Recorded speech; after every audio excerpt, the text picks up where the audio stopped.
He thought his bot may actually come in, but it, Bought better mind its own business. Okay, ooh, I could- he's not welcome here. We don't need that little otter. What, you're recording? I'm sorry. all right. So let's look at PowerPoint, shall we?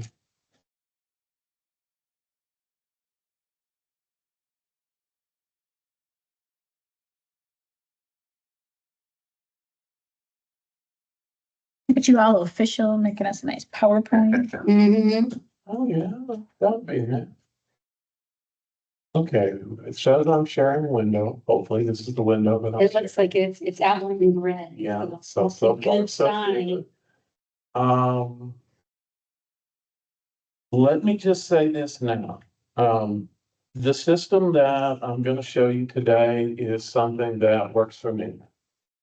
I will tell you that just because it works for me doesn't mean that it's going to work for you. But what I can say is that you should be able to pull out some things here that you can use. This was something that I used, especially last semester in the fall, because I really overextended myself. And I needed some help grading because I was discussion heavy and I had essays to grade. Yes. And the people who turned their essays in early, they got the benefit of my wisdom and my pure review. Unfortunately, the ones who turned their stuff in at the very end, especially on the essay, they got a little bit of me and a little bit of AI. So that's where this is coming from. So I'm not saying to use it, but there are some things in here that I think can help. And I'll bring out and we'll talk about prompts because the important part of this is the prompt aspect of it.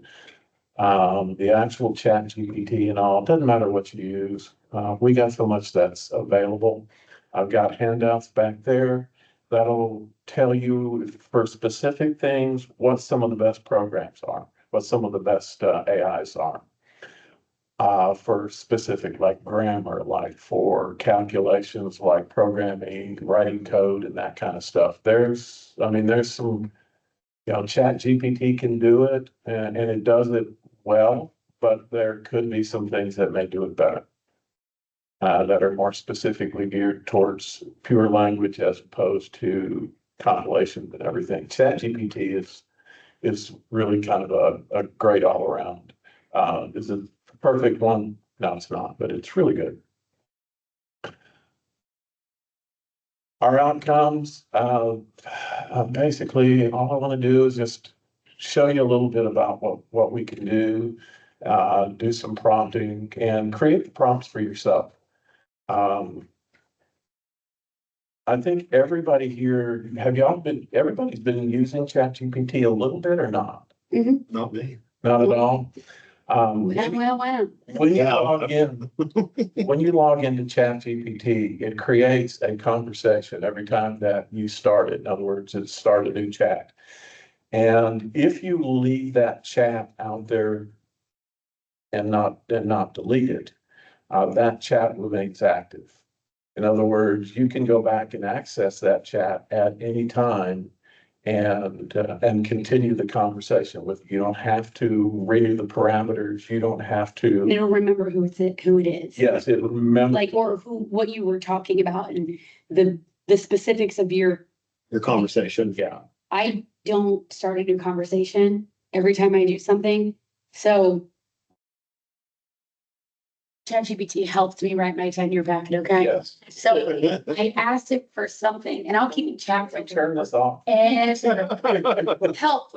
I do not believe I used it unethically. And I asked it for something, I don't remember. And it was like, would you like help sorting this out and formatting it so it would go fit well in your tenure packet? And I was like, Yeah. oh, no, thank you. I got that turned in and I've been approved. Thank you very much for your help. And they're like, hey, no problem. So like it remembered and then I told it. So now I'm guessing it knows I got tenure. It does. So It is, the thing I like about it is I can leave it out for specific classes and then go back to it, not have to input a brand new rubric and recreate all of that. So what I will tell you, if you do use it for classes, go ahead and create a chat for the class. Then you have that rubric sitting out there forever, or until you delete it. And you can continue to go back to it and just input, the student stuff. And the beauty about, uploading student and, the student writing, you can either upload the entire document, which there's some bad things about that because it's, if you're doing APA formatting, you're gonna have title sheet, you're gonna have names and all that. And we don't want to have names out there. So before you upload any documents, make sure that the student identifying information is gone and just identify it. And normally I just put, my names are all on spreadsheet. So I have 1, 2, 3, 4, and that's how I've got it labeled when I upload an entire document. Or you can just cut and paste and upload it in. And it's pretty good about that. I like uploading documents for essays because it maintains the formatting. So if I have a piece in there on my rubric about how it's formatted, spelling, grammar, and all that, it will look at the document in its entirety and it will grade it in its entirety. In other words, it will grade it as it sees it, as you would see it. If you upload it, if you cut and paste it, you run the risk of creating perhaps some grammar issues. But for discussions, cut and paste is perfect for discussions. And I wouldn't do it any other way. I will say that and again, large enrollment sections, and especially, let's face it, our students turn stuff in late, and I tell them. What?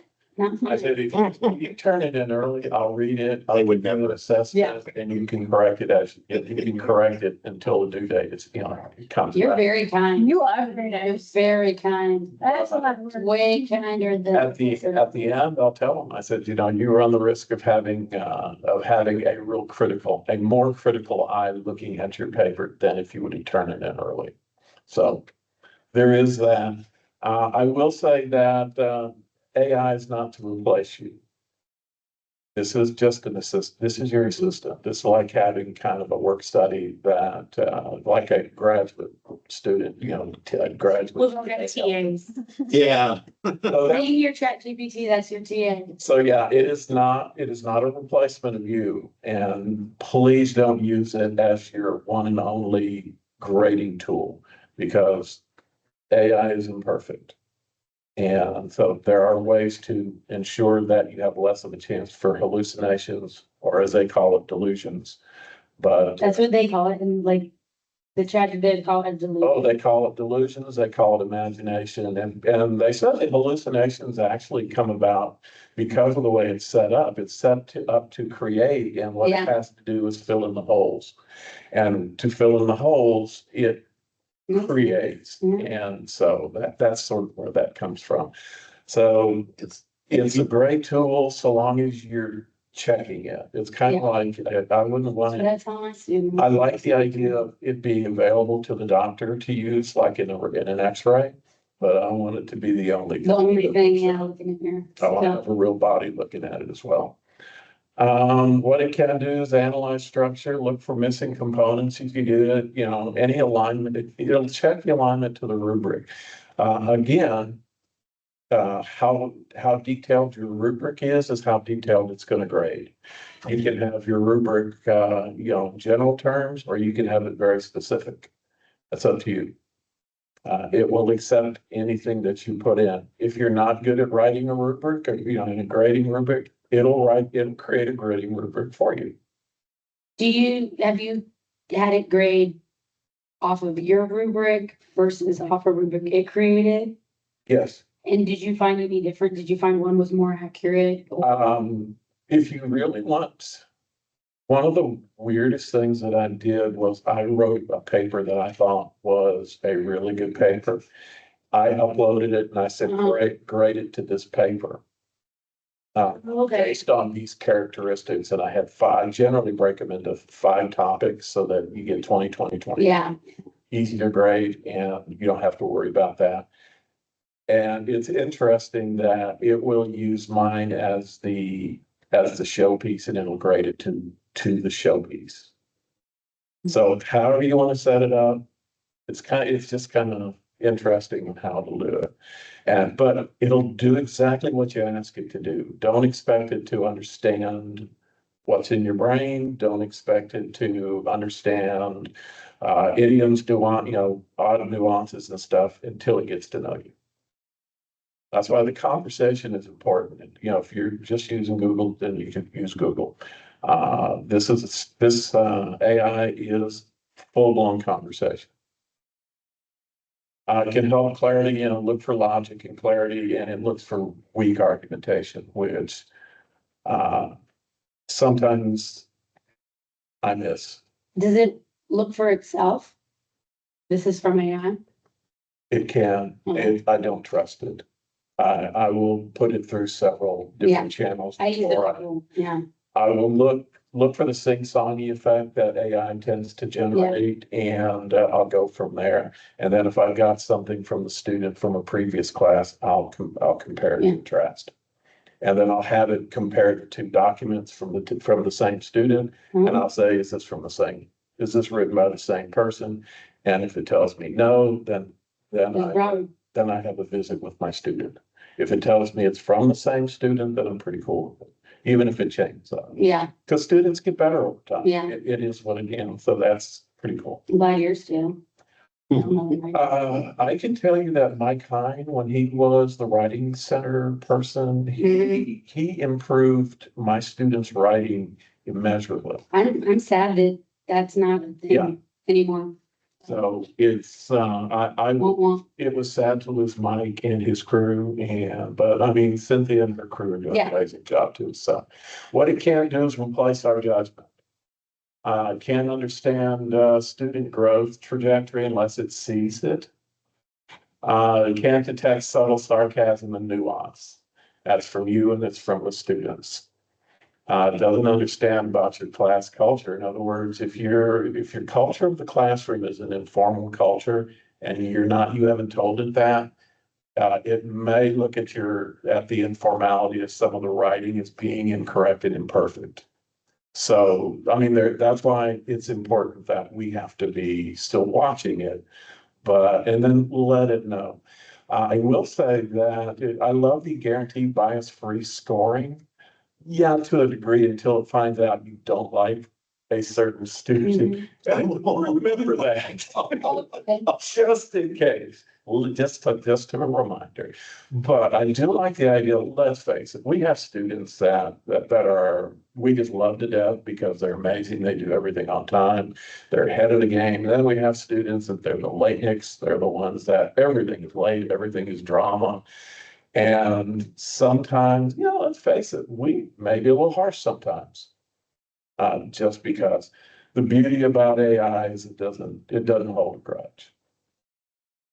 So you can ensure that it's a little more bias free, especially on the students that you're just kind of maybe ticked off at. Ethical guardrails, never upload FERPA doc, we all know that, we've done our FERPA stuff. Remove student names, IDs, inform students if AI is used in grading assistance. I always put that out there. And I'll tell them, I said, I will be using AI to assist me in grading. I said that is my student TA. Faculty always makes final grade decisions, and please review your data that you get from AI. AI even will tell you, ChatGPT, when it will ask me if I've at least scanned the paper before I uploaded it. So I would start doing that, but I could tell I would really quickly not do it. Oops, I forgot. So anyway, we do have a AI policy for our division, for our department. If you would like it, I'll be happy to send you a copy of what we're using. Guess who wrote it? AI. Yeah. Well, we needed something. Yeah. And I didn't have a place to start because we started using AI a long time ago. We're coming up with a policy for the school though. Yeah, and Brian is using a fair part of what we're doing. Yeah. So And we didn't have a way to do an APA format for a citation for AI, so I had AI create an API format for It's us. funny because AI can't do that. When I'm like, we cite this conversation, it always gives me, and Yeah. or I'm like, that, no, let's use this format, so. All right, this is a traditional kind of a rubric that I see out there whenever I'm looking. This is extraordinarily general. Thesis clarity, evidence use, critical thinking, organization, mechanics. Now, as you can see, that is very, very broad. Can AI understand that? Yes. AI will understand that particular rubric if that's what you put in there. It will make its own assumptions, or what you can have it do is say, hey, please flush these out. And it will do that for you. But I've done this before and it's really worked quite well. Does it know if information is correct or incorrect? If somebody says like, oh, the target market is the people the company wants to shoot at, something like crazy. Yeah, it can check for accuracy Okay. since ChatGPT. I think even the free version of ChatGPT now has internet access, live I think internet access. In the past, it could not because it was using a snapshot from the year prior. Right now, everything should have immediate internet access, so you can have a check for accuracy. And again, when I do that, I will always ask, please cite source, and then I'll check the source for the simple fact that, remember, Yep. it can make up sources. It's not, that is not an unusual thing. But I like this. It's a simple rubric. For my students, it's fleshed out a little bit more because it's sitting out there in their generally in the Dropbox, I'll have the rubric sitting out there for them. That way I can just go in there, click it, and it's easy peasy. Now, let's start with my first prompt. I'm trying to grade a college level essay. In other words, and you got to tell it what it is. If you just say, hey, I'll grade this essay, it doesn't know if it's an elementary school essay, a junior high essay, high school, or college. So be specific. I put in here for the sake of this particular prompt, I just left it college level. If you're in a freshman level course, put down that this is a freshman level course. And it will grade what it perceives as being a freshman level. Now, who does dual credit? Yeah, Tell me about your dual credit students. Are they as good of writers as your college students? I would say mine are. But because they're in it, like I have the problems with the older students that have been out of school for a while. Mm-hmm. Personally, My legacy classes, my Holland classes, their writing is amazing.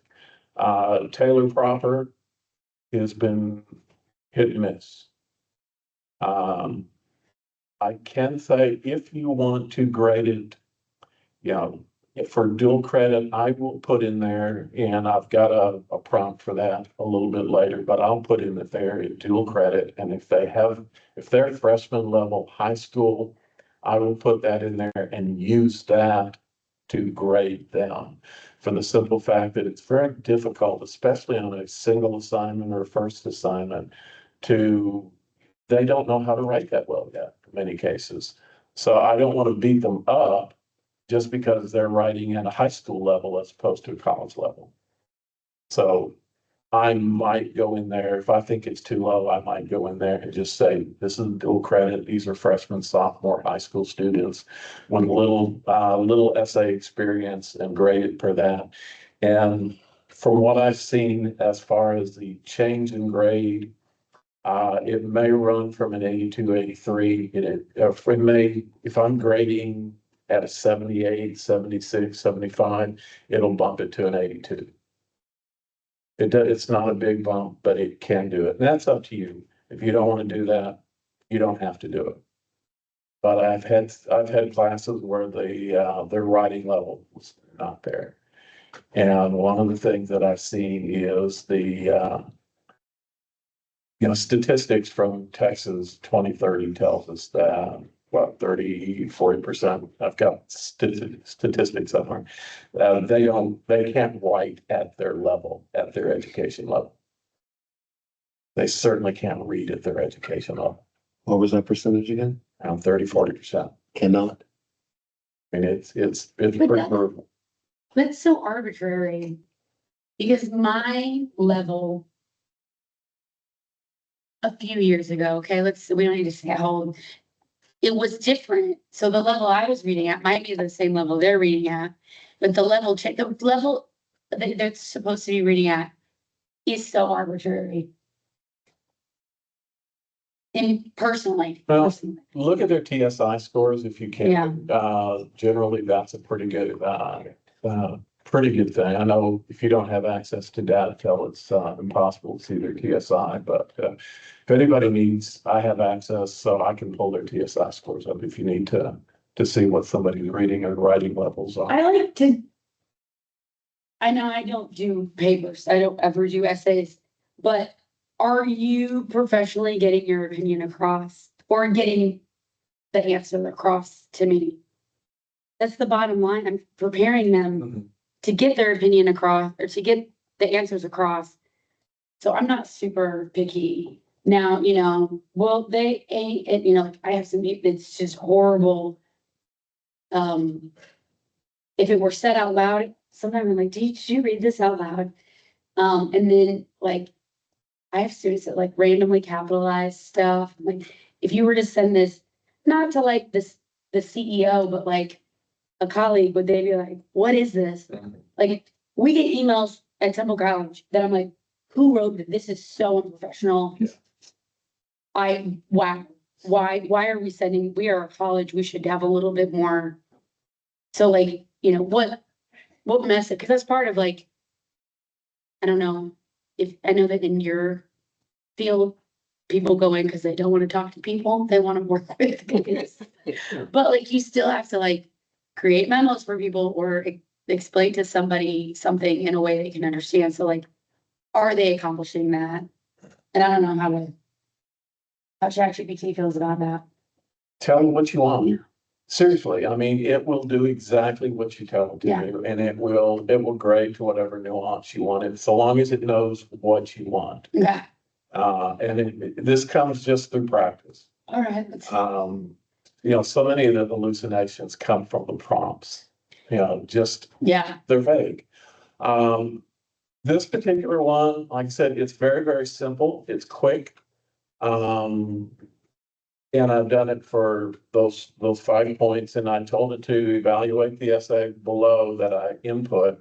I said, score for each category, specific justification, constructive feedback, suggestions for improvement, and then a brief summary paragraph that I can paste into into D2L. Because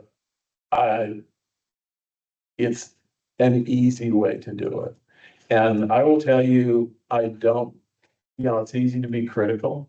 And ChatGPT sometimes is helpful in that it can find something that is saving grace in a paper that maybe I didn't see. And I hate to just beat a student up and say, man, this is pretty miserable. It might be pretty miserable, but there's generally something in there that you can, sort of start with and say, man, hey, great start here. Now, for more improvement, this is what you can do going forward, and this will improve your grade. And that's why I will always say that I need to have a justification if I'm going to call it out. And I want to be able to give them constructive feedback on how to fix it. And I may not be the greatest grammar person in the world. I'll find that out shortly as I do more writing. But I like the fact that it can give me these ideas to help and give the student feedback. SACs, when they come in and they look at your courses, if you've got assignments that are being uploaded into D2L, they should have feedback in them. If you're just going in there and putting a grade, SACs will beat us up for that. Sachs wants us to have certain points of conversation with, especially when we're talking about online classes. If we're not uploading consistent news articles, if we're not uploading, the videos are important.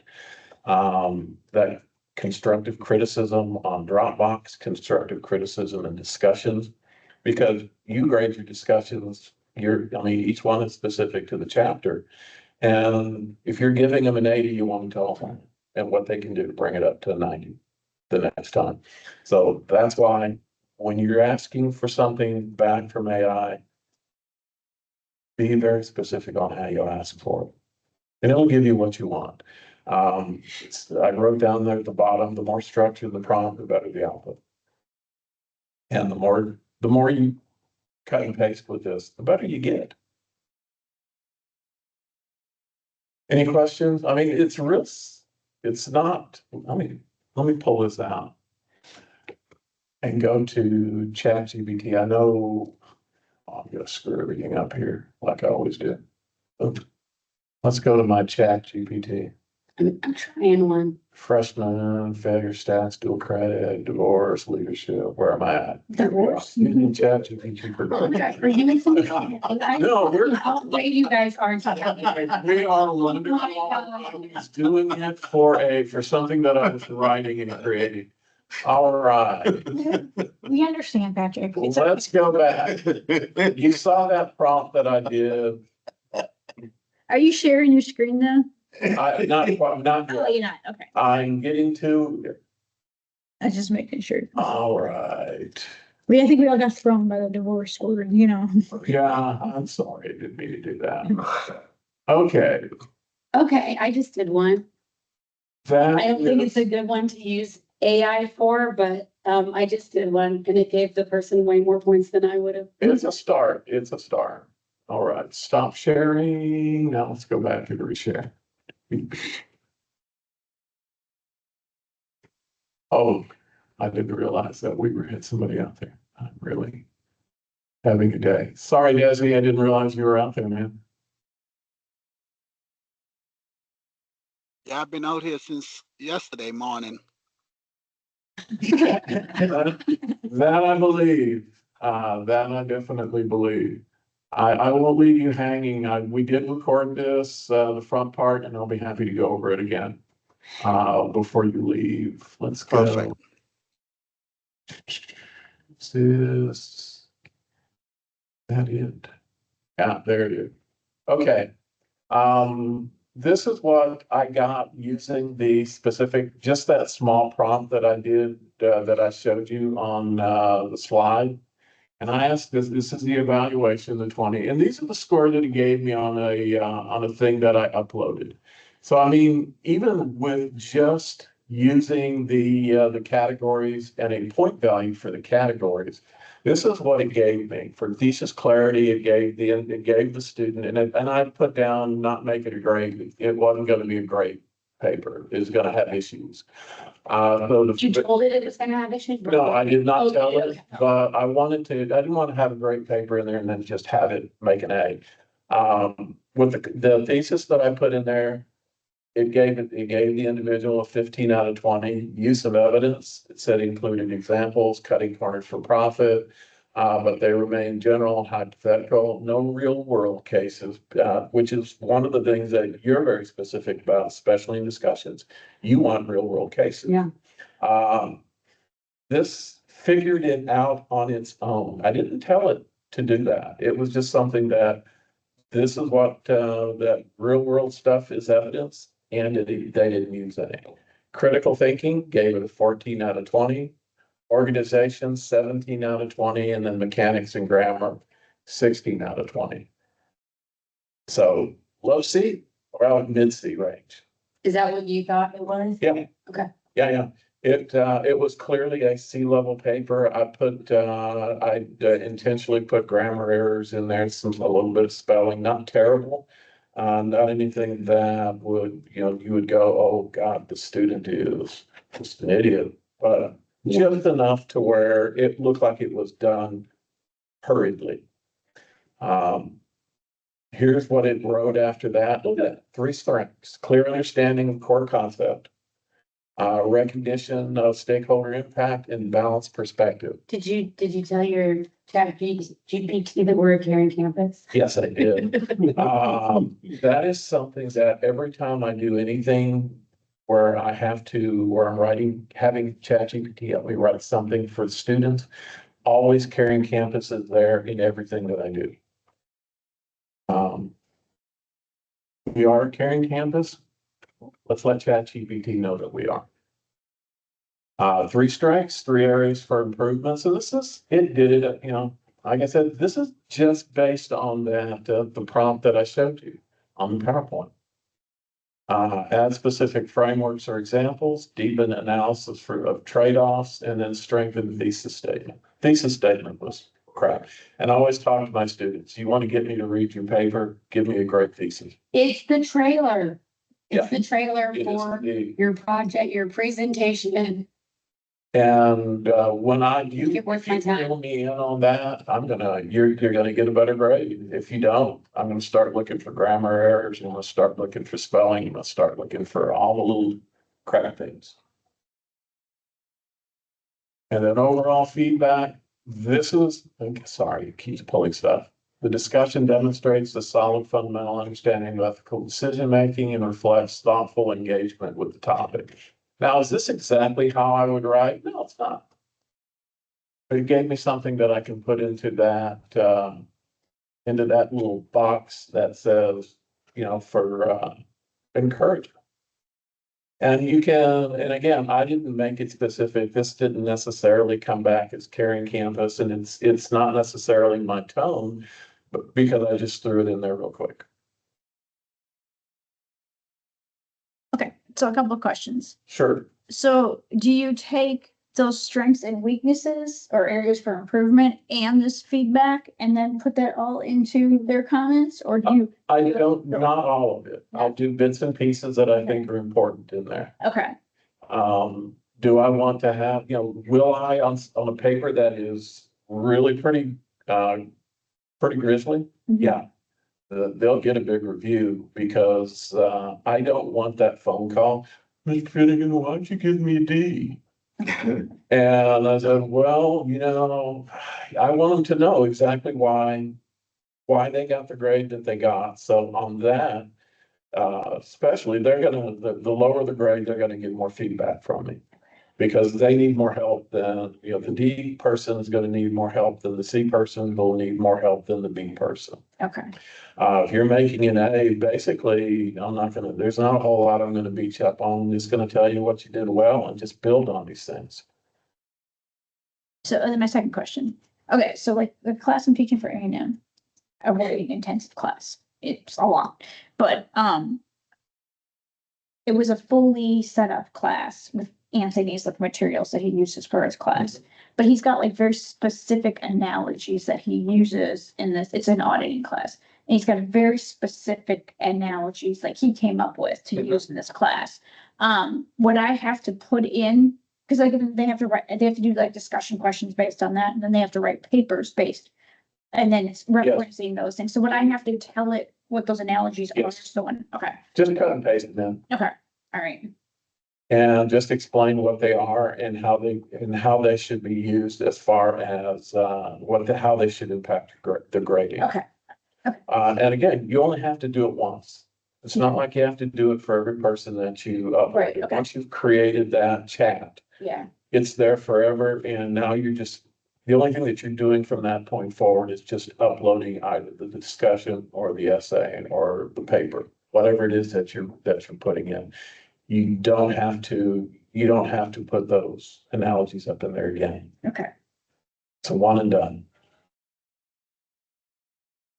Kind of better than our accessibility piece, where after you fix it and then you go back in and change it again, you have to go back in and fix the whole darn thing, which we found out, and that was a big surprise. I did not know it was doing that. Yeah, it's fun. So anywho, does that help? My stuff in my D2L shells, because I got a lot of red stuff in there I gotta fix yet. Yeah, I'm good on everything except the PowerPoints. Okay. And some of the exams did not come across as being highly accessible. not having any issues, I don't think, with anybody. I had two that are just grayed out. And it's They're not, it's an HTML issue. Oh. It's an HTML issue and I don't know how to fix that yet. I Okay. haven't talked to Brian because it's only on like a couple of exams. And when I click on it to fix it, it gives me an HTML error. Okay. So again, this is it's a test that's generated by D2L. So I'm not quite sure how to fix it yet. And Okay. that's gonna be a Brian question. yeah, because all the other tests show up, maybe it's something with the publisher files. Yeah, it could be. Because all the other tests in D2L come up fine. It could be that when, I'm not, I wish. It could be that when I just say randomly pick. 10 from this section, 10 from this section, that may be where the issue is, because I think all the ones where I specifically entered the questions. And they're the same question, they just jumble them around Yeah. differently. I think maybe that's where the issue is, and I'm not sure. Okay. I haven't looked at it that closely. I did one, if you guys want me to tell you about. The one that had a grade, and it was one I didn't think it would be good at. And it's not, it's way easier than I am. I have a retail class. We're talking about site evaluation, and there's a whole chapter. So the discussion question is, I'm gonna get back to it. Wrong thing, darn it. So I told ChatGPT that I wanted it to help me grade, and I was like, sure, I'd love to. So what attributes should be considered in evaluating retail sites within a retail market? If you were opening a retail location where you live, please tell me where you live. Where would you open a retail location in your town and why that location? So the first person that did it, theirs was, so it came up, so I told it, all right, I told it, I gave it the question and I said, I want to say that they thought about the target market, the location of live traffic, price should be a consideration. The location should be thoughtful without oversaturation of the market. So it then gave me a rubric that it was gonna do so many points for each. Which I thought was interesting. Mhm. And then it gave me about like, oh wait, don't forget to think about this. So it gave me some tips Yeah. on it. Yeah, this is Yeah. the prompt that I used to get that feedback from that essay. Will you share that with us? Yes. Okay. Everybody will get Yeah. a copy. This slide deck will be, I'll email it to everybody. Okay, thank you. Good, Uh, good. And again, I've got some handouts back there with some examples of prompts as well. Okay. That are very basic. Again, it's just to get you started so that you can develop your own way of speaking to whatever that you're using.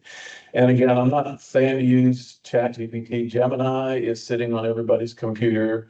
If you log in, I mean, if you're logged into your Google account, Gemini is sitting up there on the taskbar anyhow. You can click in and do it through there. And Gemini is really it's pretty decent as well. Claude, I've talked to Heather, and Reed. Both of them agree that they think Claude is a little bit better on producing good, written language Okay. as far as, college level grammar and stuff goes. Again, does that mean ChatGPT can't get there with the correct prompts? The answer to that is it can get there. Give it the right prompts and it will write it. If you want something written for senior level, doctoral level, it will write to that level. But like anything else, you have to ask for it. Example, let's compare Ascort versus your instinct. When you're looking at it, I will always say, take a quick scan of the paper before you upload. Just kind of get a feel for it. And you have an idea, especially with some of our students, if you don't think that AI is grading to the level that the student, then take a closer look at it. And if there's an issue, talk with AI about it. It can edit the tone. And again, you want it to sound like you. I tell all my students, in all my classes, don't read from scripts. If you read from scripts, it sounds like it's not sincere. You're just talking. You're not speaking to anybody or communicating. It's just talking. So just because AI generated doesn't mean it sounds like you at all. Make it sound like you. And the more you work with whatever AI you're using, the more it will understand your tone. And as you can see, I have a lot of chats out there, and ChatGPT has a pretty decent understanding of what I'm looking for. And weirdly enough, it addresses me even throughout all the chats as Professor Finnegan. So it's figured things out pretty good. And personalize it, like they make it yours. I hate scripted things. They can see AI just like we can. They're smart little kids, damn Are they? it. Yeah.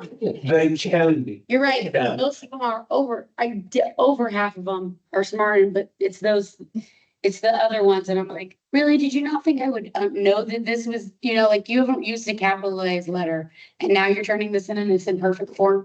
Really? Well, I mean, we showed just how much ChatGPT listens. For years, I've been using this one company for all of my for this one class. Every time I upgrade case studies, same company, and it's a manufacturing company in Temple, Texas, that I just made out of thin air. But a year later, you start getting discussion questions You where were like students this semester, that one. where students are using my company as an example for their discussion question. Who asked for a real business? Yeah, and it's a phony baloney business. There is nothing out there. And so we started populating it with us being CFO, CEO. So we'll see what comes up. All right, that other one that's a real quick prompt for an essay. This one is this is a real quick prompt for discussion questions. And this is the one I actually used for my discussions last semester.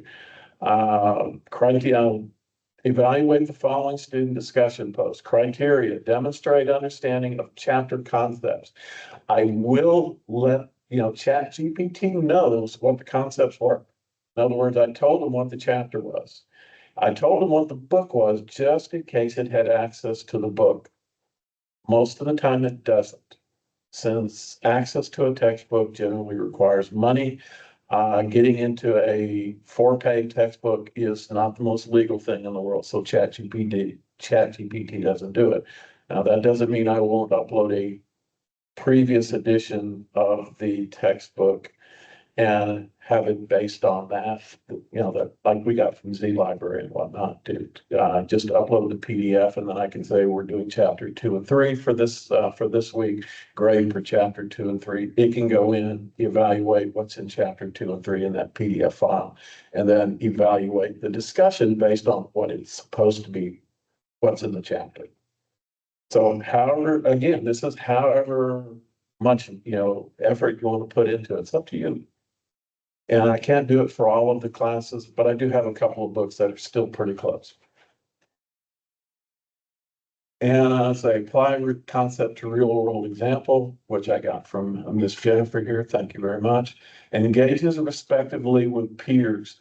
I will go in there and show, since we have that requirement for 2 things, I'll cut and paste two of their discussions to other students into the grading as well. So it doesn't just have to be the discussion. You can go in there and just go ahead and cut and paste their responses to 2 other students. And it will tell you, was it respectful?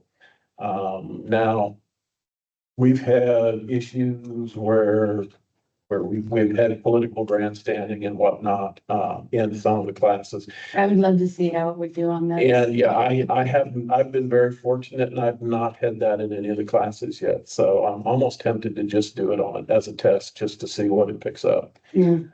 And then does it add any new insight? provides strengths, areas for improvement, a participation score, since I grade on 1 to 10 for my discussions.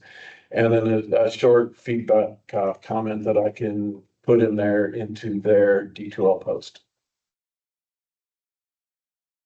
And this is all, that is the single prompt that I use. And that's the rubric that I use for the discussion question. I didn't make it fancy. It was just simple, easy peasy, because I didn't want it to overthink it either. But you make it yours. For A&M Central Texas, you're gonna have to have, they generally put word counts in there. It'll count the word. If you want it to look for grammar, it'll look for grammar, punctuation. It's most stuff we have for this class, it's length, so it has to be like 2 to 4 pages, but not word count, so. I think 4 pages is a big discrepancy. That's half or double. Yeah, it will ask you, Do it. let it know if it's APA format. It is, yeah. And if it's MLA format, because it will generate, it can get an idea of page length when you do that, because it knows just about how many lines are gonna be, that make up a page. So again, A&M Central Texas is gonna be a little different. For us, since normally I generally put a word count out there, so it's not a big deal. Yeah. As far as me looking, I'll say, if it's 250 words, 500 words, whatever it is. You take off, do you tell to take off if it's not 250 words, Yep. even if it's 249? No, I generally put a cutoff as to, what I would consider. I mean, As being okay. And Do you once, take off at 249? yes, you want, because it's freaking lazy. If It is. if I say, or your words, and you can't bother to go back and put one word in there to make it 250, that's just lazy, not taking points out. And it's like 251, but yet there's like 12 lines of citations. Yeah. I don't know if I want you to be my teacher. See, You're right. It is what. I'm mean, I'm sorry, but I am. It's good to know we all have our things. Yeah, 9 citations versus word count was. I haven't done that. But But I'm not teaching a junior senior level work either. well, this is for here though. But if you said, and you said it, And and it's in the news items, yes. and because you know what, your bosses ask you to do stupid things that you're like, why? And you don't know, or you don't get it, but they ask you to do it and they've insisted you do it, you do it.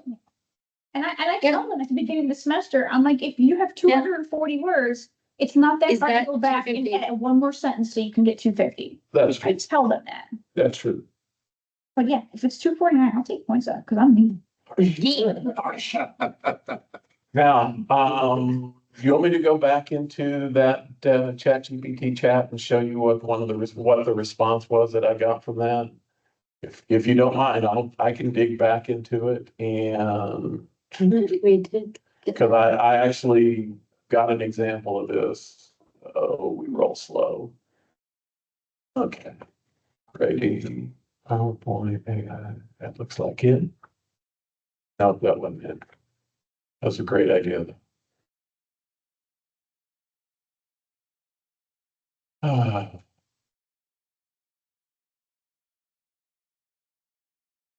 I'm sorry. This is the one thing about Teams. Zoom is a little bit easier than. I like Zoom. I probably should have done this on Zoom more than on Teams because this share part, it just doesn't show me what I need. Well, do you want it to go to a certain application or do you want it to go to a certain window? I think that's the one right there, Google Chrome. There we go. Okay. Here we go. Rubric category, critical thinking organism. This is, oh, no, I didn't do it. Sorry about that. That one's for dual credit class. Okay, so anyhow, that's how I did discussions. It works great for me. It was fairly quick as far as being able to do it since the discussions weren't very long, cut and paste, and it was so easy. I just did side by side window and did it that way. Let's go back to my PowerPoint. Probably need about 5 different windows up here. That's it. Go back to the discussion. All right, any questions on that? Any concerns, thoughts, ideas? And again, this PowerPoint's yours. Feel free to use the prompts however you want to use them.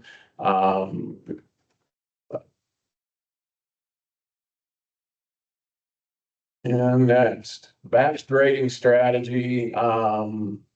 This is where I will just do a pull down of a download of all the documents. If I'm doing essays, I will go in, remove the title page and just put a 1, 2, 3, 4, 5 number identifier, and then have my little spreadsheet where it's matched up to an actual student. And then I will just go in and I will upload their documents, the Word documents, directly into ChatGPT. And just have it do it as a batch. Oh, okay. So am I doing it one at a time? Oh, heck no. If I've got 10 that are ready to be graded, I will upload all 10 documents into the ChatGPT window and it will grade them all. And then I will take what and then I will look at the grade, I'll look at the paper, match it up and said, okay, this makes sense. Or I will go, no, this needs a little bit extra work and perhaps I need to recraft my prompt a little bit. Or it may just be something that ChatGPT missed on that specific page. I don't throw away the whole, what do they say? Don't throw away the bath water or throw away the baby. Throw out the baby with the bathwater. Don't throw out the So, bathwater. yeah. Throw out the baby. But yeah, you can just do a batch upload. It's so easy. I mean, it sounds tedious. It but really does. Like, I'm just like, no way I'm doing that. It's not bad. It really is, and it's from a time saving How perspective. many do you do in a batch? I'll usually do anywhere from 5 to 10. Oh, okay, so you're not doing. No, it goes Okay. way too long. Yeah. And but if I need to, I might. I'm not saying that I won't do it. You can do it, but I like to do it on a smaller scale. That way it gives me a chance to kind of do a little perusing before I just go ahead and accept the score. Now, I will tell you that from a time saving perspective, to me, it probably cut my time in half as far as grading. I would say at least. Once you get it set up for you, and to where you can have a little bit more trust in it, it really saved me time. Yeah, I gotta work on my trust issues. And I'm not saying, they're not easy to get rid of. It's like anything else. That ChatGPT can lie, that any of these things can lie to you. So yeah, there's always going to be little trust issues, but the more you use it and the more you work with it, the better the responses are. I think I've got a little short video in there where this guy is talking about how ChatGPT just on its own, if you ask it 10 questions, 9 out of 10 times, you're going to get a perfect answer. And to get a 90%, pretty damn good. Is it better than that? Yeah. I think the hallucination rates are dropping on all of the AIs as they grow, but understand that they still are creative. So what I run into, and I don't know how your terminology is that things mean different things, right? So when I tell my students I need them to make a SWOT, strengths, weaknesses, opportunities, and threats, they give me things that the business could do, but aren't legitimate opportunities for a SWOT, in the sense, like, does this business have the opportunity to create a more robust social media page? Yes, but that's not an opportunity. It's a good idea. An opportunity is something they don't have control over, and they have control over that. So when people make their stuff on ChatGPT, they're giving me all these good ideas instead of opportunities. So when I'm asking it to grade a SWOT, how do I explain the difference in what these two words mean? Chat GPT Just give this- understands SWOT. I may try, well, it doesn't ever give my students good SWOTs. I mean, some of them are, but like overall, it is like, oh, they could open up a website or they could, open up a new location. And I'm like, Again, look at their prompts. Their Yeah. prompts are terrible. Yeah. They're caveman prompts. They're doing. no, they're copy and pasting my discussion. board. They're They're doing. okay, then they are cave. Yeah. Cave woman. Yeah. Prompt. Good people. But for the most part, they're not doing any real effort and they get back exactly what they put into it. Okay. If they're going to put in real effort and converse with a chat GPT, they'll get great answers. They truly will. Since I started doing the chat GPT on the business plans, their business plans have improved considerably. Making them use chat GPT? Hell yeah, absolutely. If they're not using chat GPT in their plans to help them do marketing research. Yeah. And all that, A ton of work. that's insane, yeah. There's no way that you can do that comfortably. And chat GPT will pull current data as opposed to giving you 10-year-old data when you're Googling. So, I mean, yeah, you can get new data if you dig deeper into Google, but for the most part, let's face it, when you're looking for studies and the first thing that it's giving you is 10-year-old studies. So, and that's what I get with questions. When I ask for questions, I get 10-year-old crap, which tells me that, yeah, they use chat GPT and are lazy as hell. Does anybody want the the 2026 AI Disruption Index from Smart Brief? So do you use this for anything besides like essays and discussion boards? Do you use it for like? What else would you, Okay, so accounting. okay, so I'm like, what else would you use it? What else do you have for say? finance. Okay, so we did this thing for the curriculum committee. We need to get it added as a core class, right? And if it gets added, hopefully we get more enrollment. I'm really considering, which I need to do really soon because we're gonna do textbook adoption soon. But I'm really considering dropping the Cengage book and just coming up with my own stuff to teach in the classes, because I'm finding more stuff I can use online. Yes, So like because now I'm using Cengage and which is using MindTap, so it's automatically grading their homework for them. But now if I have all this homework that I'm gonna set up by myself and it needs to be graded, like, can I put that assignment in there and Yes. have it grade like Yes. all those questions? Okay. All right. yeah, it's, well. Because I have 3 sections at a time. We're going to find Yeah. that out on my end too, because I'm working on my problem solving book. Okay. And so that means I'm gonna be doing the same thing that you're doing with your OER stuff. I'm going to be creating tests, discussions, PowerPoints, and all of that out there. And so that means I'm gonna have to have good answer keys for everything that we got. Okay. So like anything else, check the answer key before you actually use it. Yeah, And because, it is what it is. But once you do that and you're comfortable with your answer keys and your rubrics and all, it's there forever. Okay. And that's, how long can you run a chat? I haven't a clue. Okay. I haven't a clue. Google searches, 80% of Google searches now end without a click when an AI overview is present. Wow. 80% of people that Google something don't click on anything. Just Like look at you- the AI. Uh-huh. If you're looking, one of the ways you were talking about, how can you tell if something is just a straight up cut and paste? If you really want to be that person, have them do it in Google Docs, and Google Docs timestamps everything. And if you've got an entire paper that has a single timestamp on it, it was cut and pasted.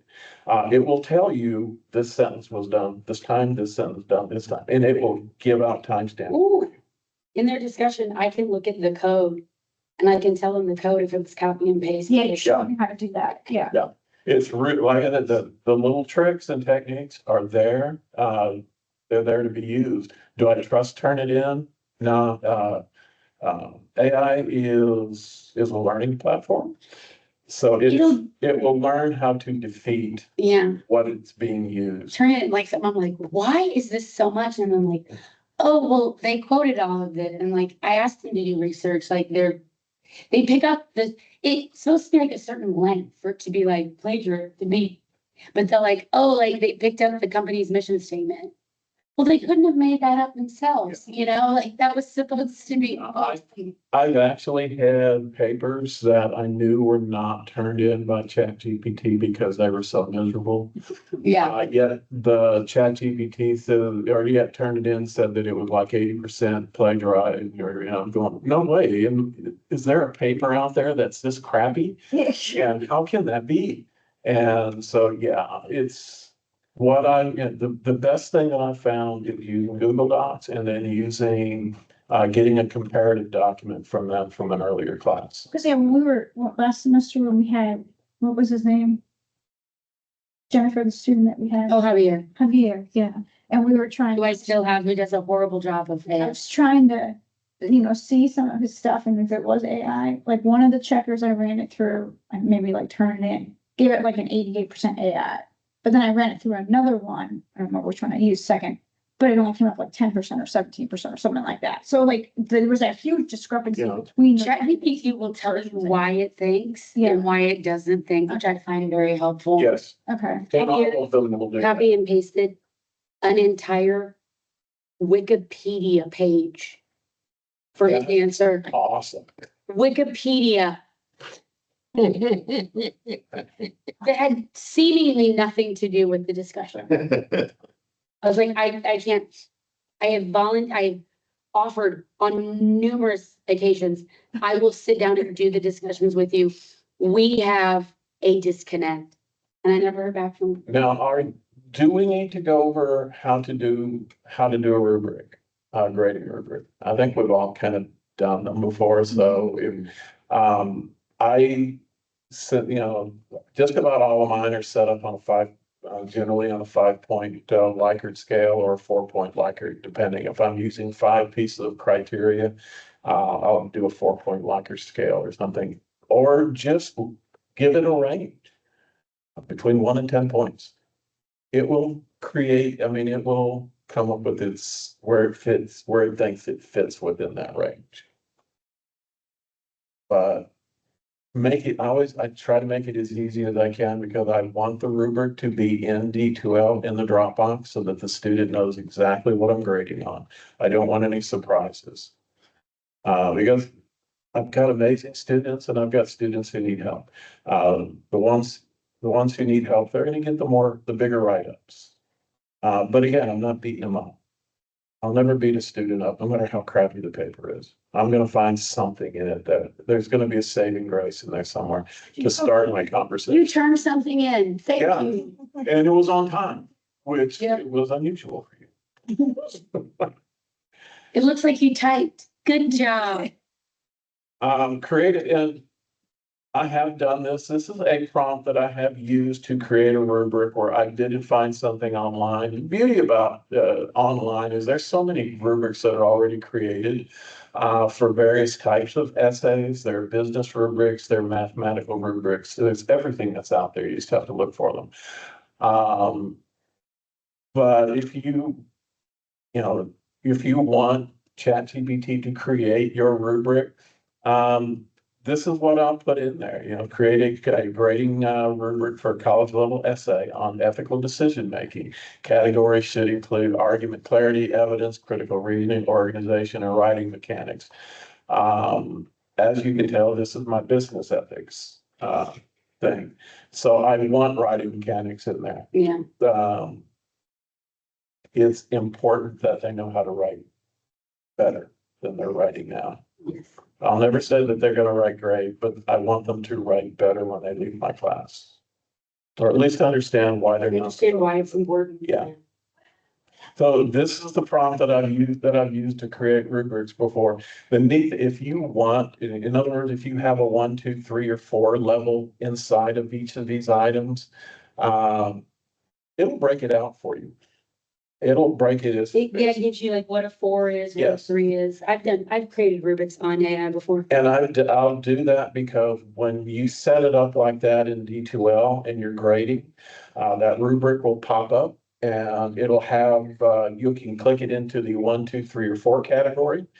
It will print down under comments the piece of what it means. In other words, if you only scored a 3, it'll say, you had a good argument, but it's missing something.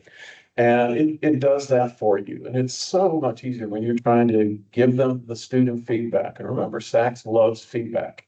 The more you give them, the better, the better chance you have of not being called out. And we had apparently a couple of classes that SACS called out. Really? And when we were in the, for all student day, I don't remember who it was, but when they were doing the touching points for online classes, that we did the training for that, they talked about how there were a number of classes that did not meet the criteria for the appropriate number of faculty student touches during the It wouldn't be semester. classes, it would be like faculty. No, we do not. And I asked them and they would not tell me. And that kind of bugged me a little bit. What was the question? There's no way. I said, do we know which classes? They Yeah. didn't, they didn't tell us which class it was, if it was one of ours or anything else. We didn't know. We're hoping it's not one of ours. Whoever they were they told? I hope. Cause it's like, yeah, cause if it's mine, I wanna know so I can. I But it's not. I but wanted to it's see none the of our- example, what was missing. Yeah, I wanted to see like this, yeah. And they never did that for us. Really. Wouldn't. So I hope they did at least share that information with the individuals that had the classes. So like, I have like my accounting class, everything is run through Cengage. Like quizzes are in Cengage, homework's in Cengage, exams are in Cengage. All work is in Cengage, so it's all auto Do graded. you do anything in the news item? I do, everything. I will tell Yeah. you that that's not considered a touch. If it's Yeah. strictly Yeah. in that Cengage system, that's not considered a touch. I do like A touch. news, and if it's like mid-semester, I reach out if they're missing work, like, I mean, I'm Yeah. doing all that, but it's, if I'm ever all the homework and quizzes. like- That's why you do all this in email. And to-do lists are not Yeah. considered touches either. What is it? To-do lists. In other words, if you go in and post, I thought doing, maybe, posting a weekly to-do list was gonna be enough for most cases, and I was told that is not enough. That's the part. That it has, It depends on what the to-do list says to do. it has to be almost kind of interactive. In other words, what I've started doing now is, for each week, I'll look, okay, this is what we're covering. And then I'll go in there and, hey, ChatGPT, I need your help. I need something that's going on currently now that exemplifies this particular piece within chapter 2, 3, 4, whatever. And then it will search the web and come up with this amazing little thing. Then I can create a news item on that. Said, hey, I did a study on trust in our upper management, how trust is deteriorating over time. And not just in politics, but in business, the trust of management is going down. And so I asked, I cited the study that showed it. It came from Forbes. I gave them a link to it if they wanted to actually see the entire study. And then I said, give me your thoughts and ideas on what could be causing this, and then what business and what policy and what our management needs to do to bring trust back again. And that's considered a weekly touch, because it's kind of a current thing. It's asking them to think. You don't even have to ask them to send you anything. Just the idea that you've got it out there and you're asking them to think about this is considered a touch for SACS. And I did ask that specifically, because sometimes students don't send me things back, but as the individual I said, think most of my feedback, which I spend a lot of time doing, goes unread and then. Yeah. No one cares. yeah, a lot of the videos certainly get, but hey, the videos are there, whether they use them or not, I can't force them to. But those that do generally say, hey, really appreciate it. So that's kind of cool. Sample AI generated thesis, excellent, for a thesis statement, excellent to be considered from 18 to 20 points. It's clear, arguable, and precise. Good, clear but broad. fair, weak but unclear, poor, missing. And, have I had classes where they never included a real thesis statement? The answer to that is yes, I have. And so I've had missing in there, which is odd. But anyway, make it as long, as long and short as you need it. If you need more clear and concise things within your rubric, ask for it to be more clear and concise, or ask for it to expand. And tell it how you need it to expand. It's one and done. It's not like you have to do it every time.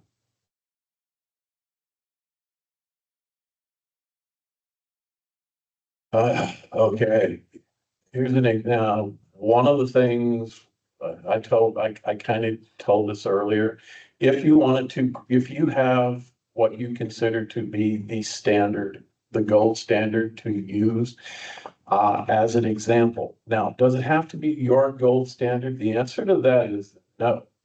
I have had students write papers and write things for me that I thought were flipping amazing. That I thought, man, this couldn't have been more on point if I wrote this myself, and I may not have been able to have even done it. I will upload the student document as to what I think the standard should be. Okay. And in many cases, it's tough for me, it's tough to grade against my standard because I write, number one, I write different. I'm graduate level, just as your level of writing is going to be higher than mine. I mean, apparently. That's probably for What is thesis? But if you have a student that just knocked it out of the park and this is you want to use that as the gold standard, use it as the gold standard. Okay. Use it as the gold standard. And again, that's a way to grade it. It's do that in lieu of a rubric if need be. All right, your risks. I will tell you that AI can overvalue verbose writing. If you see that happening, clarify it to ChatGPT. In other words, I don't know if you've read some stuff from AI. It can be, like I said, number one, it's sing-songy They and rewrite, they it'll, explain things they don't. need to yeah, know. it puts words together. So, make sure that it's grading how you want it to grade. And, if you value verbose writing, then Yeah. put it in there. May undervalue creative approaches. I mean, these are all things that can happen. It may misinterpret citation. There's nothing that's perfect out there, and it may fabricate a weakness. That was always one of the things that bothered me, that you knew it's there.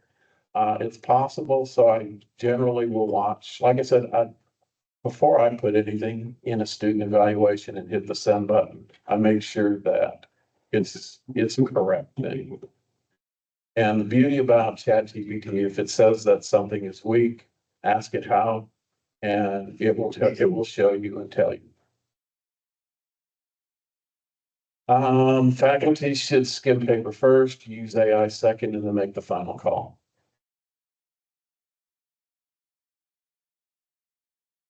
I'm out of curiosity, what do you look for when you skim? I'm probably reading, for sure, I'm reading that the first paragraph. I am looking for basic structure. I'm looking for formatting. Beauty about pulling something up is if you're looking at a document, it'll show you the grammatical errors. It'll show you a lot of things will just pop up. And it'll give me a feel about just how much energy and effort was being put into a paper before it was written. So I'll have an idea of what's going to be in the paper. Am I reading for understanding and content necessarily? Not completely. Like I said, I'm trying to save time here. If I'm going to read the whole thing, I'll grade the thing. Especially if I'm going to read that deeply for content. I see. All right, some practical templates. For an essay or quick discussion question, this is it. Grade using the previous rubric for a college level essay on ethical decision making. Assign scores, weaknesses, improvements. Keep tone professional but encouraging. That's that caring campus little piece that's in there. You know, I want them to know, hey, you're doing okay. You didn't knock it out of the park today, but you're doing okay. You got a great start, and here's how we can improve.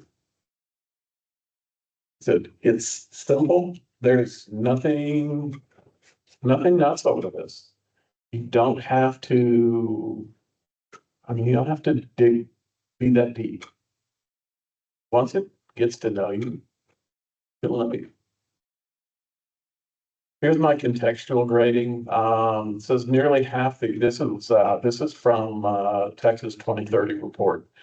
Nearly half of Texas kids can't read a grade level. I think we see that daily on the assignments that get turned in. So as a result, should we beat them up on their first assignment? I am easier on the initial discussion grading that I am as it goes deeper into the semester. I will have, for the initial ones, I will calibrate in there that this may be a freshman student that has 0 college prior to this particular class. And it will grade specific to that. Now, do you need to do that? No. My feeling is everybody thinks, oh, everything needs to be equal and fair for everybody. And the answer to that is it needs to be equal and fair to the individual. I shouldn't be grading a freshman student against my ability. I need to grade it against their ability and bring them up. Now, as the semester goes on, yeah, I'm gonna be a little harsher. It's kind of like, am I gonna beat them up on that, having only 449 words and they needed 450 words? On the first discussion, probably not. You see, on the first discussion, I don't. But, I say, if, There, you didn't say that. okay, but I did. Okay, I did not say that. You want to beat them up right at the beginning. So first week, yes, if you didn't, Yes. I said, but I say, you did not. In your word company, feedback, in yeah. future posts, be sure that you Absolutely. do. Yeah, my route, if on the discussions, I will increase the severity of the grading, shall we say, or the intensity, however you want to put it. I'll be a little harder as it goes on. I expect their last discussion question to be better written than their first discussion question. And like I said, fair grading is not identical grading. Okay. This is an example for a prompt that I used, and it says regrade the paper with the perspective that the student is a dual credit freshman with no college experience. ChatGPT's response to me was excellent. This is a great demonstration of context aware grading calibration, which is something you'll want to model in your faculty training for today. So, and then the handout that I have is, is the regrade. And that's the one that I was telling you about, that basically it turned it from a C grade, that low C to a mid, to kind of that mid C to a low B. And it makes a difference. Now, do you have to? No. But I know that with the caring campus thing, this is kind of the thing. And they want to be fair to the student. And just because, putting everybody up, it's kind of like, a curve. Giving everybody a 5-point curve isn't necessarily fair to anybody.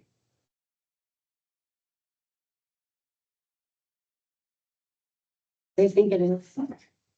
Yeah, this was the difference that it came up when I did it as a traditional student, that 74 that you saw, that I showed.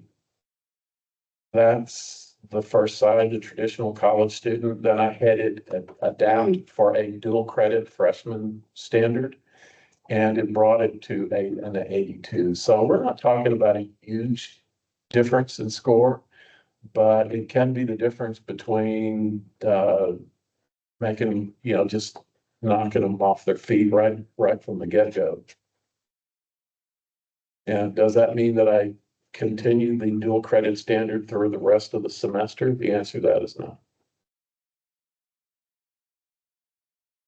If I'm doing on a discussion on an essay, I might. If this is their first and only essay paper that they've ever written and they don't understand APA, I'm not going to beat them up as bad, but I will point out where they need to improve. And I always keep that aspect of it there. Because they need to know what it takes to get an A grade. Mhm. It's kind of like if, if I do your evals and whatnot, and I just give you, average on everything, but I don't tell you what you can do to bring that average up to, above average or exceptional. It's not fair to you. It's the same thing with students. We don't tell them, give them some information on how they can bring their B to an A. It's not fair to them. They'll just keep making Bs. So many students are satisfied with a B. Oh, yeah, I need to pass. Yeah, That's your standard? You need to pass. that's my financial aid mantra. You wanna I need learn to something? pass. You wanna like, Does that make sense? And I mean, it's, like I said, do you have to do it for everything and any, no, you don't. if I, If it's fair, do it. If it's not fair, don't do it. so if I have not disclosed any AI grading to the students, because I don't do that. I make my video for next week and I tell them, I'm going to start experimenting with AI grading your papers. I'm not saying AI is gonna grade your paper, but I may be utilizing it.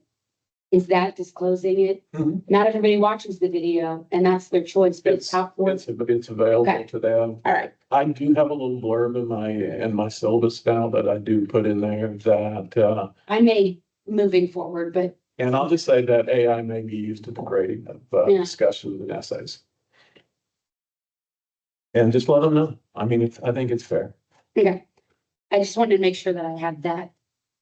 Yeah, we're covered talking, that made them aware of it. we're talking about quick templates.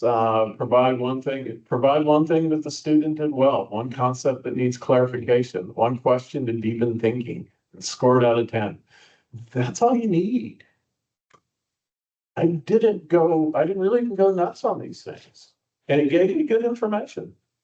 It kept it brief. I can tell it, just give me, if I've got 4 things, give me 4 sentences or 3 sentences. That's all I need.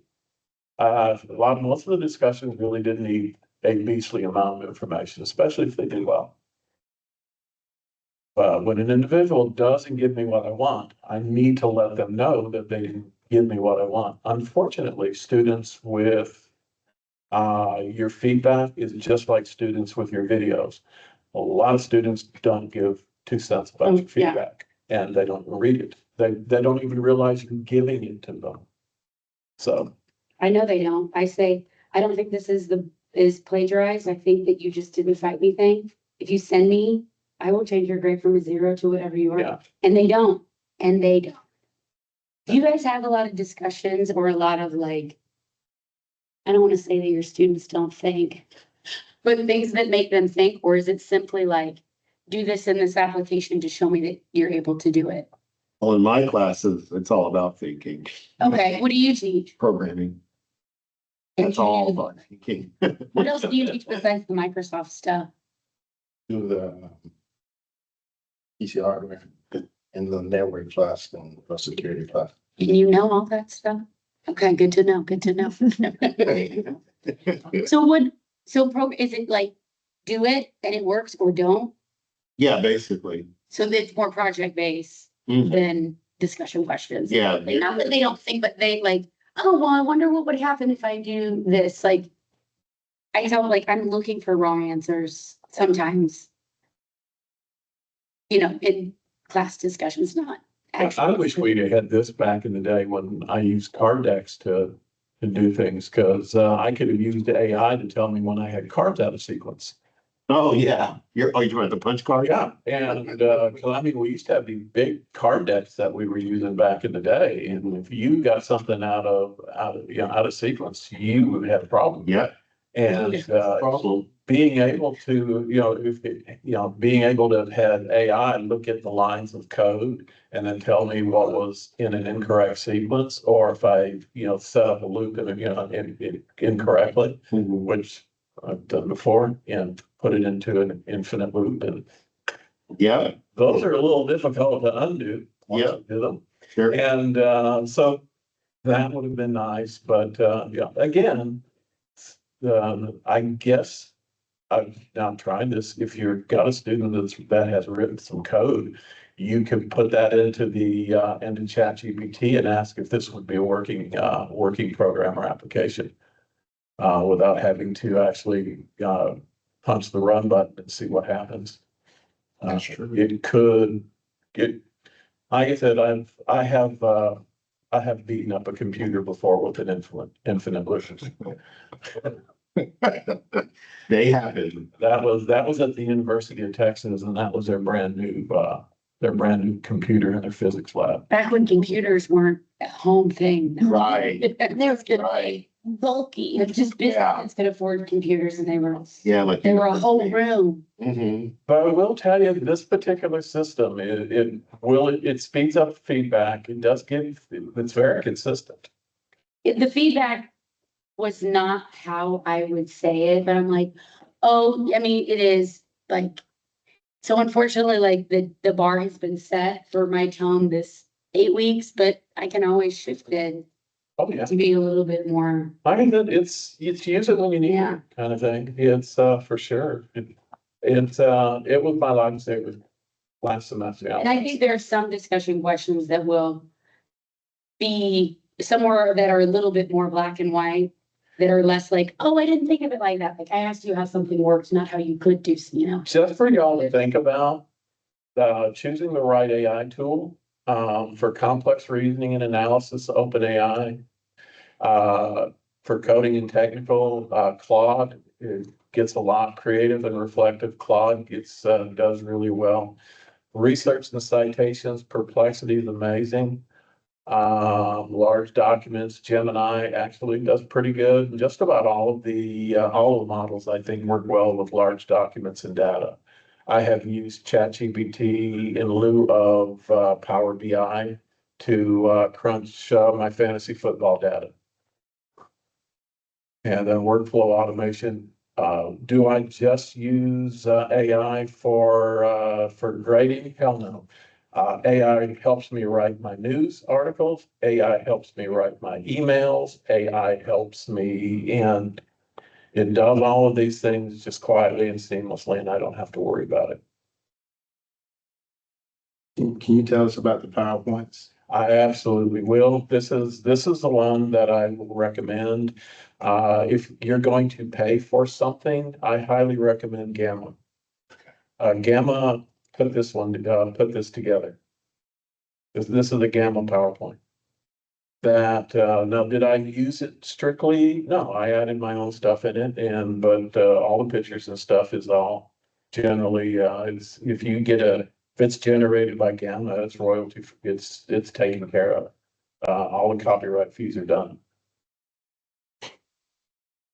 And let me go to that real quick, because I know that it is important. Let's go to share. Go back to my Google. There are two things that I use.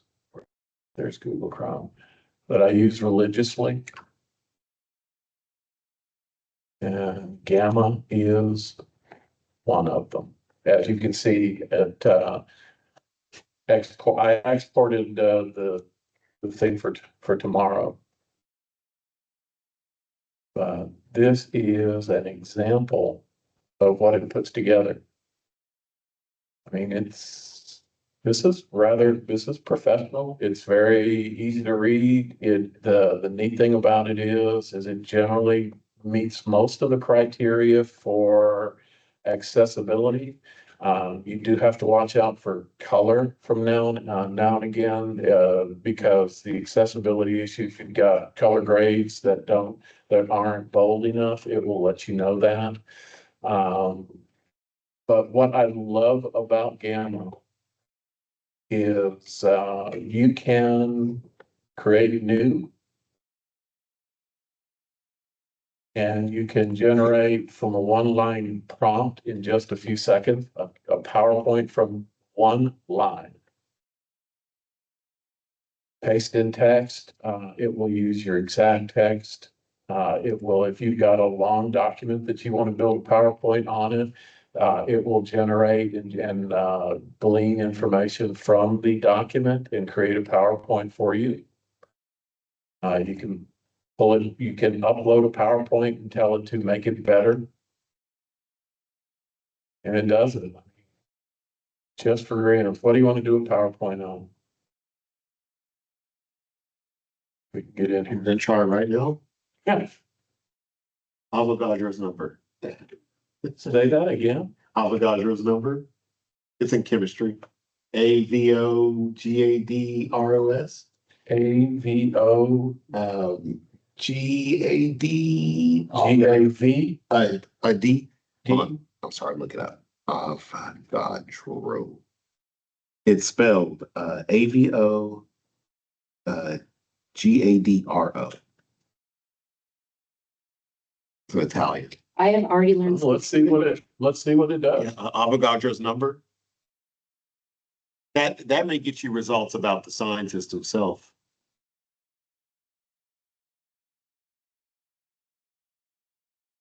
For whatever reason, it's slow in here. This, my computer really drags. Is it, are you on Wi-Fi or? I'm hooked up directly. I think the Wi-Fi is a little slower than. I may need more information other than that. How about Avogadro's number?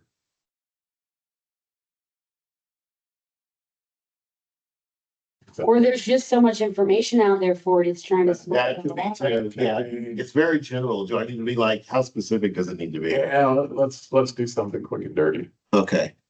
Okay.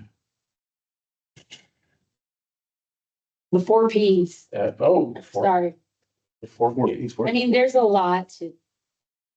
Those are what a business has control over, the product, the price, the promotions, and the place that it sells, how to sell.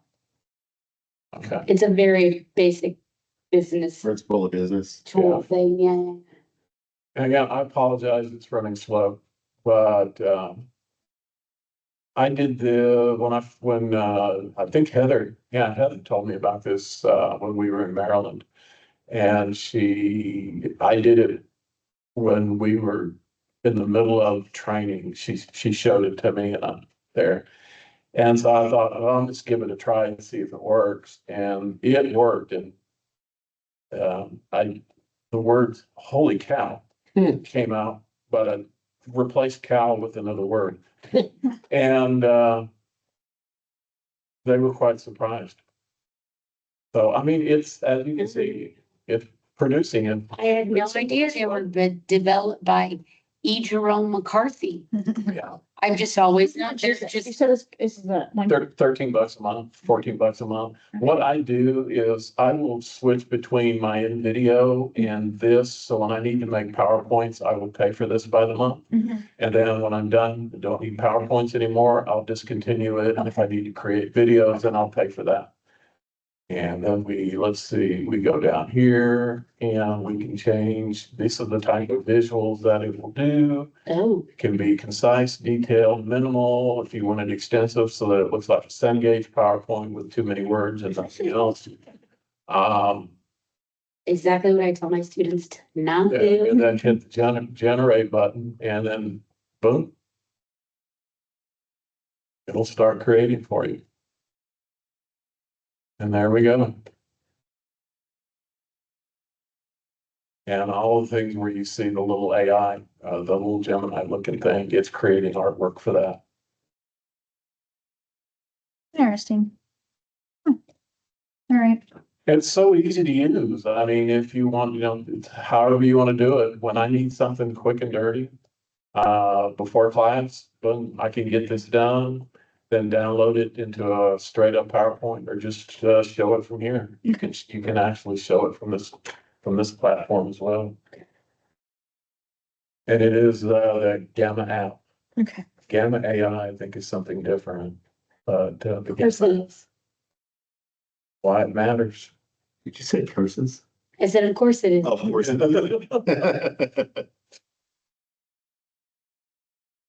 I'm sorry, I've been looking at Cengage and Pearson and all those, all their PowerPoints for so many years and just, some of them are just crap. I know. And this is so much easier because there's a lot less verbiage on it. You know what you're gonna say. You just need the little prompts to remind you. Yeah. And this is just perfect for that. And you give it a little smiley face if you like it. But I mean, these are what it puts together. And I'm sorry, this is pretty damn professional.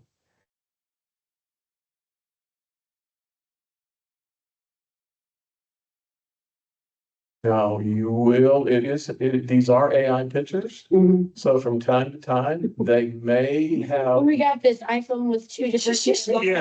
Yes, is it perfect? No, it's not, but you know what? Nobody knows that. And if you need to change it, you can always change it. Okay. Ask it to change the picture and then we'll do that. Okay. But it caught it on. So go back to the one that has people and I want to look at their hands. Oh. Oh, yeah. Oh, I guess there's no hands in that one. There we are. Oh, they were, Are they attached? Do they have 6 fingers? Foster short. got some mess up. Now this guy, they did a fantastic job on his hands. Yeah. She might be missing a finger.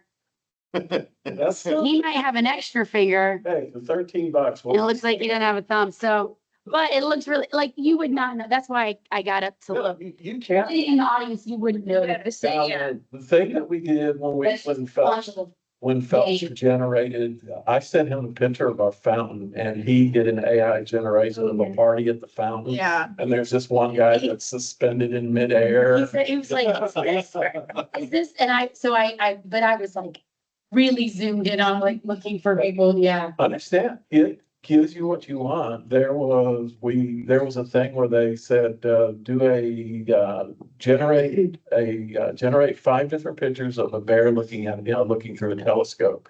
And in one of the pictures, the telescope was actually inserted into the bear's head. And well, no, that's not what you were looking for, but you weren't specific. Yeah. You didn't say with a telescope to the bear's eye, which would have eliminated that error, perhaps causing another one. But yeah, it's very literal. And so if you got a fault in the logic in your prompting, then it will have a fault in the result. So was this helpful at all? Sure. Yeah. Now, you do one that does the videos too, right? I use the. Which one is that? Where is it at? This one right here is my in-video one. Yeah. And for the most recent, that's kind of long. Do I have a short one? What the hell? Conflict is a normal part of life, at work, at home, and in our communities. What matters isn't whether conflict happens, Do but it. how we choose to handle it. Why are they back to Mediation is back? one of the most Really? effective tools we have for addressing conflict in a way that is respectful, structured, and focused on resolution rather than blame. Unlike court or formal complaints, mediation gives the people involved a voice and control over the outcome. In this video, we're going to walk through the stages of mediation, from intake and preparation all the way through agreement and closure. Each stage serves a specific purpose, and when used together, they create a process that promotes Now, this is something you have to watch for. When AI creates, you see, it'll use it's almost the, what do you call it? Not the Latin. Okay. And so you can ask it to change it out.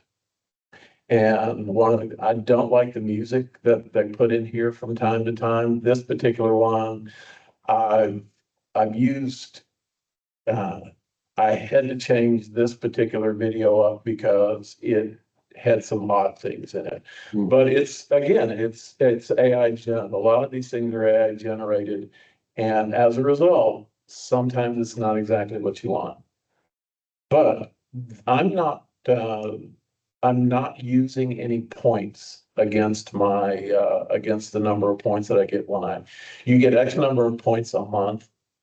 And if you want to, you can have Lee Ermey do a drill instructor introduction. There's all kinds of different voices that you can use on it, but it eats up points.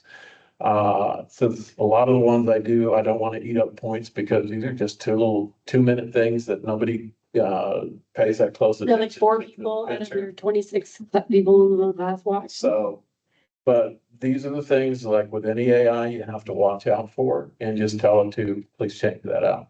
And you can go into you can edit the videos. For free, everything has a water, if you're doing it for free, because you can test it for free. But it'll leave watermarks on everything. Does it do the captions for you on here too? Yes. Okay, It does indeed, and they are deadly accurate. okay. And Which is something that I don't see it particularly right now, but yes. Okay. Let's get it out. I mean, they should be accurate. They're coming up with the word. Yes. Yes. Yes. When you go to my YouTube channel, everything has got closed. Oh, that's right. I forgot you got your own YouTube channel. That's Do you ever throw in other fun videos on your, just to see if the students are paying attention to what's on there? Mhm. Every now and again. Yeah, good. Why not? Good. Exactly. Absolutely. Why not?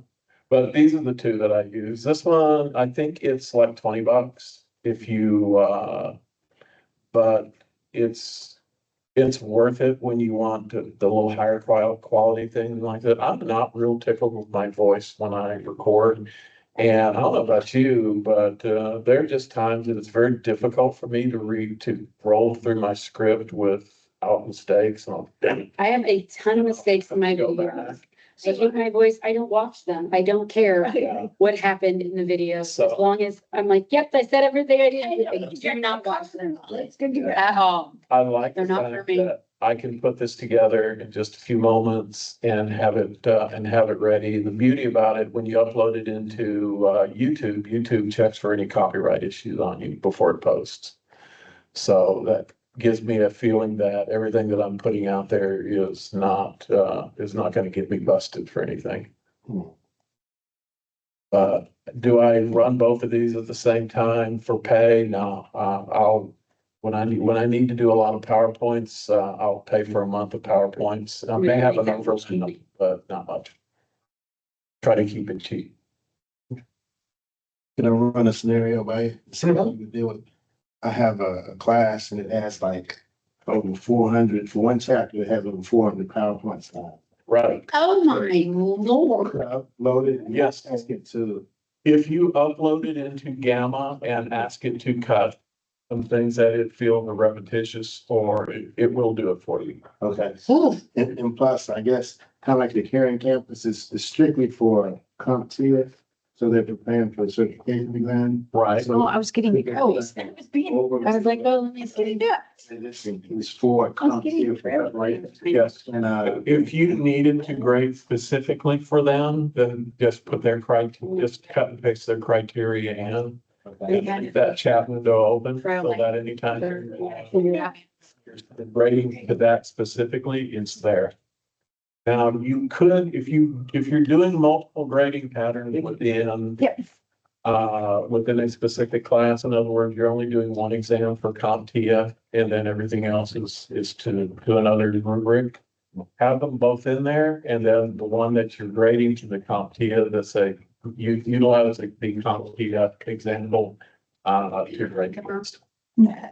And it will specifically look for it, since it's in the chat, it'll find it, and then it will grade it to the criteria that's in the. Sorry, you're coming to the same one. Yeah, and it's like, basically 80 classes and Jeremy had a lot of problems. No, it's next time. Class for amount of time. Yes. And so we'll have like 2 chapters, and one chapter maybe 200 slides, next chapter might be 400. And so like a table exam, And then I'm supposed to actually both of them. Yeah. So if I could take it. Don't you have Get something? the highlights, the stuff they really need to know. Get out of it. If you were to upload, Faculty council. if you uploaded your slide deck into ChatGPT. Thanks, Isaac. And you said only include the slides that refer to CompTIA grading specifically, eliminate the rest of the slides. It'll tell you which slides to remove. And a lot of those slides were just Yes, this type of slides. yeah, and that's one of the, I think that's what I would probably do since you're talking about a large dump. Yes. Just, that's how I would do it. Just upload the slide deck that's in there. And, this is the criteria that I need. Everything that doesn't refer to this specific criteria, delete it, please. Or it just say, tell me which slides need to be deleted. And then you can just manually pull them out. Okay. Did you say 400?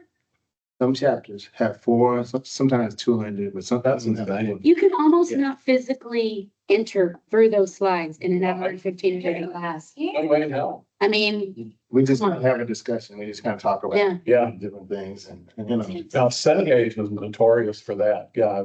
We had 40, 50 slides for a chapter. That's insane. Oh, yeah, I don't. Yeah, that's just insane. Yeah, this is test out that we're using. Yeah. It's actually CompTIA now, but yeah, it's crazy. It's like, I don't know where I'm kind of get through all of this. There's no way. Yeah. That's the way that I would do that. I think that would work just fine. I've had it pull slides for me before, just tell me which slides to remove. Especially with the Cengage decks that were just grisly, and then I started doing Gamma and I just redid my decks. Hey, Patrick. Yes, sir. Hey, I'm gonna bounce off here. I'm gonna get the slides from you. Okay, Appreciate it. I will email them to you and I will email the handouts as well, Desi. Thank you. Very kind. You have a great My day. pleasure. Thank you for showing. Sorry, I didn't catch you right. That waiting 24 hours out there, that must have been really bad, but I apologize. It won't happen again. No shower, no meals. Yes. Okay. Hey, I'm gonna need you second 8 weeks. Are you ready for me? I am always ready for you. Certainly, I will get you the information. The matter, you may already have access to the D2L class. I will make sure that you do prior to it beginning after spring break. Okay, sounds good. Thank you But very much. I will- I'll come and see you also. Okay, perfect. All right. Thank you all. Thank you. Appreciate you. Bye-bye. Likewise. Bye-bye. All right. If you want to, He's one of us. I'm sorry. You have not. I know, I was like, I thought, I know if it was like a computer or if he was like working with. CJ. Now I need to. Yeah, I wasn't sure who, but I was like, hey, or I didn't know if like somebody else wanted in. He is, One of the two people. he's one of us and one, and Davika will be able to use him as well. That's Because good. he's got a master's in CJ and he's got his MBA, for us. Okay. So, yeah, good, really good dude. Okay. He has worked for some interesting agencies, cause he trolled me and I trolled him. And so, I thought that was kind of interesting. I thought maybe I was the only person that didn't know who he was, so I was like, I'm not saying anything. All righty, thank you. I appreciate you. If you have any specific questions, please come by. Yeah, I need to just play around and practice. Thank you, Patrick. So that was tremendous.